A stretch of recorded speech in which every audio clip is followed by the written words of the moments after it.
अगर मैं कहूं ये पहाड़ चलते हैं, अगर मैं कहूं आस्था बारिश में रोती भी है और राह भी दिखाती है, और अगर मैं कहूं एक मेमना देवी का दूत बनकर 280 किलोमीटर तक इंसानों की भीड़ का नेतृत्व करता है, तो क्या आप यकीन करेंगे?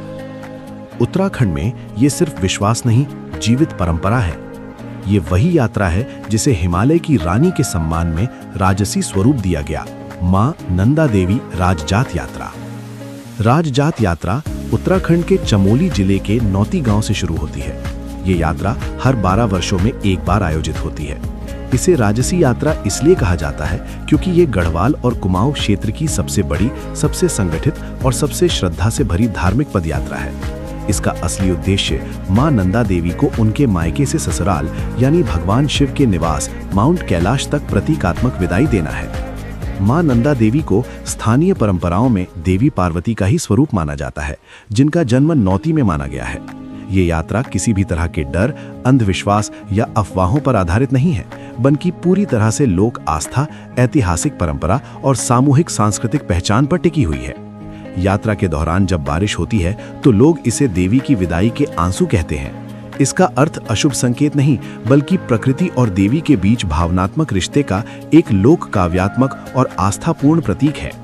इस यात्रा का सबसे पवित्र, प्राचीन और अनोखा प्रतीक है चौसिंगा खाड़ू, एक दुर्लभ 4 सींग वाला मेमना जिसे देवी का प्रतिनिधि माना जाता है। इसे पूरी श्रद्धा, सम्मान और पूजा के साथ यात्रा में सबसे आगे रखा जाता है। हर मुख्य पड़ाव पर इसकी आरती होती है। इसे फूलों और पवित्र धागों से सजाया जाता है और भक्त इसे देवी की उपस्थिति का साक्षात संकेत मानते हैं। यात्रा के अंतिम पड़ाव होम कुंड में इस मेमने को मुक्त कर दिया जाता है।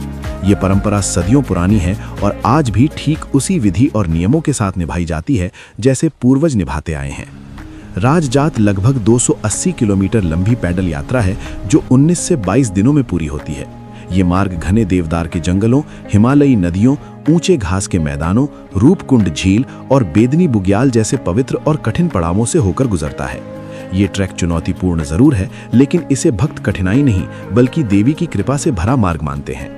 रूपकुंड को लेकर समय समय पर कई भ्रम फैलाए गए, लेकिन सच्चाई ये है कि वहां मिली हड्डियां एक प्राचीन प्राकृतिक आपदा से जुड़ी हैं, न कि इस यात्रा से।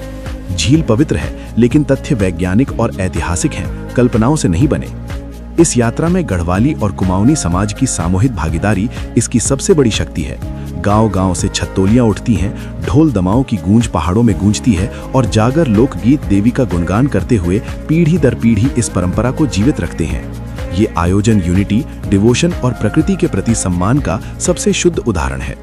ये यात्रा न सिर्फ एक धार्मिक आयोजन है, बल्कि उत्तराखंड की आत्मा, पहचान और संस्कृति का जीवित संग्रहालय है। ये अफवाहों से परे, तथ्यों पर खरी और भावनाओं में अमर परंपरा है।